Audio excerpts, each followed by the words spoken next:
بسم اللہ الرحمن الرحیم۔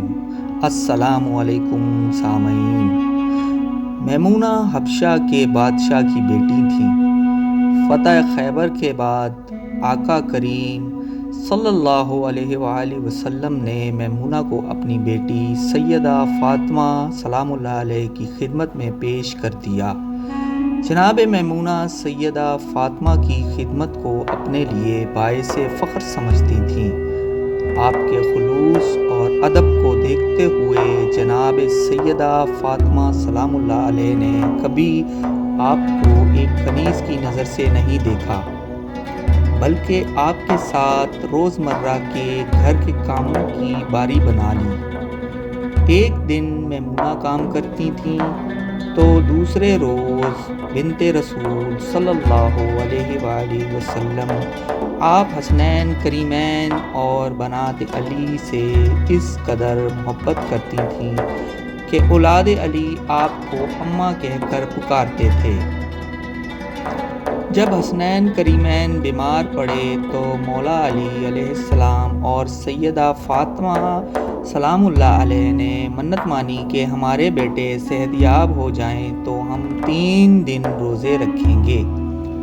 تب جناب میمونہ نے بھی ان پاکیزہ ہستیوں کے ساتھ حسن و حسین کی صحت یابی کے بعد 3 روزے رکھے اور ہر روز افطاری کے وقت سائل کو کھانا دے دیتے اور خود پانی سے افطاری کر لیتے۔ اس واقعے کا قرآن کریم میں بھی ذکر ہے۔ جناب میمونہ کو کیمیا گری کا شوق تھا، اسی لیے پاک رسول صلی اللہ علیہ وآلہ وسلم نے آپ کا نام فضہ رکھا۔ فضہ کا مطلب چاندی ہے۔ آقا کریم صلی اللہ علیہ وآلہ وسلم نے جناب فضہ کو ان کو عزت دینے کے لیے فضہ نام رکھا۔ دنیا آج تک آپ کو فضہ کے نام سے ہی جانتی ہے۔ ایک بار جناب فضہ نے تانبے سے سونا تیار کیا اور مولا علی علیہ السلام کو پیش کیا۔ مولا علی نے فرمایا، فضہ اگر آپ اس طریقے سے سونا بناتی تو زیادہ خالص سونا بنتا۔ فضہ حیران ہو گئیں اور کہا، یا امیر المومنین، کیا آپ کو بھی سونا بنانا آتا ہے؟ مولا نے امام حسین علیہ السلام کی طرف اشارہ کر کے فرمایا، فضہ یہ کام تو ہمارا بچہ بھی کر سکتا ہے۔ ہم چاہیں تو حکم خدا سے زمین کو سونے میں بدل ڈالیں، مگر ہم اس لیے خلق نہیں کیے گئے۔ صحبت جناب فاطمہ علیہ السلام کا یہ اثر تھا کہ جناب فضہ قرآن کریم کو اتنا یاد کر چکی تھیں کہ 20 سال آپ نے ہر بات کا جواب قرآنی آیات سے دیا۔ دن کو روزہ رکھتی اور رات بھر مصلی عبادت پر رہا کرتی تھیں۔ جناب فضہ کی وفاداری اور اولاد رسول سے محبت اور ادب کا یہاں سے اندازہ لگایا جا سکتا ہے کہ نبی پاک صلی اللہ علیہ وآلہ وسلم سے عرض کی، یا رسول اللہ، رب سے دعا کر کے میری عمر بڑھا دیجئے تاکہ میں آپ کی اولاد کی خدمت کر سکوں۔ پاک رسول صلی اللہ علیہ وآلہ وسلم کے بعد جناب سیدہ پہ آنے والے مصائب میں بی بی فضہ شامل رہیں۔ آپ کی شہادت کے بعد جناب زینب بنت علی کی خدمت میں حاضر ہو گئیں۔ آپ آل رسول کے ساتھ ہر مصیبت میں ساتھ رہیں۔ مدینہ سے کربلا روانگی کے وقت بھی ساتھ رہیں۔ کربلا کے شدید مصائب میں بھی آپ نے جناب زینب کو ایک ماں بن کر سہارا دیا۔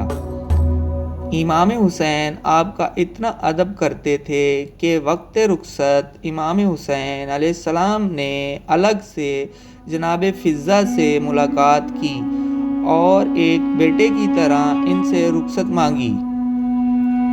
جناب فضہ آل رسول کے ساتھ قید ہو کر کوفہ و شام لائی گئیں۔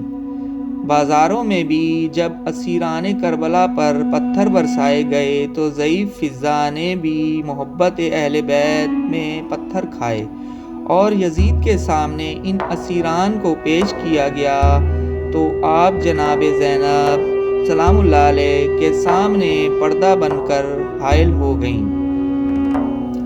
ایک عالم دین سے سنا ہے کہ جناب زینب کی شہادت کے بعد آپ کئی سال تک سیدہ زینب کی قبر پر مجاور بن کر بیٹھی رہیں۔ اس وقت دمشق کا یہ مقام جہاں آج جناب زینب دفن ہے جنگل و بیابان ہوا کرتا تھا۔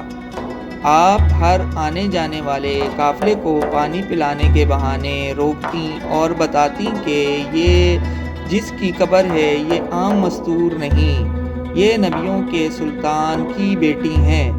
یہ بھی پڑھا اور سنا ہے کہ جناب امام زین العابدین اور جناب فضہ کا یوم شہادت ایک ہی دن ہے۔ امام زین العابدین کا جب آخری وقت تھا تب آپ نے اپنے بیٹے امام باقر علیہ السلام کو حکم دیا کہ اجازِ امامت سے شام جاؤ اور ہماری دادی فضہ کا آخری وقت ہے، جا کر سہارا دو اور جب وفات پا جائیں تو خود جنازہ پڑھاؤ۔ آپ نے 120 سال کی عمر میں وفات پائی۔ آپ دمشق کے قبرستان باب الصغیر میں صحابی رسول حضرت بلال اور جناب عبداللہ بن جعفر طیار اور محمد ابن ابی بکر کی قبور کے ساتھ کچھ فاصلے پر دفن ہیں۔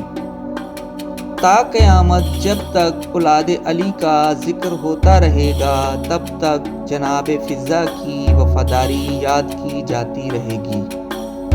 اور کریمی دیکھیں نبی پاک کی بیٹیوں کی کہ اپنی کنیز کو نہ صرف اپنی ماں بنایا بلکہ فضہ سلام اللہ علیہ کر دیا۔